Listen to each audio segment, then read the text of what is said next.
বাবার গুরুত্ব সেই সন্তানের কাছে জানুন যে কখনো তার বাবার ভালোবাসা দেখেনি।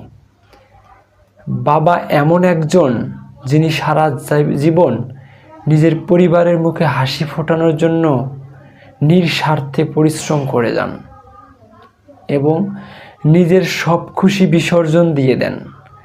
বাবাকে হারানোর মানে মাথার উপরের ছাদ হারিয়ে ফেলা। সবচেয়ে অসহায় সেই ছেলে যার বাবা মারা যাওয়ার আগে তার কোনো চাকরি হয়নি। বাবার হাত যার মাথার উপরে নেই, তার মতো কঠিন বাস্তবতার সামনে কেউ সম্মুখীন হয় নাই। আপনার বাবার ছায়া শেষ বিকেলের বটগাছের ছায়ার চাইতেও বড়। সে তার সন্তানকে জীবনের সব উত্তাপ থেকে সামলে রাখেন। আপনি যখন ছোট ছিলেন, আপনাকে আনন্দ দেওয়ার জন্য নিজে বাচ্চা হয়ে যেতেন, আপনার সাথে খেলা করতেন। তিনি হলেন আপনার বাবা।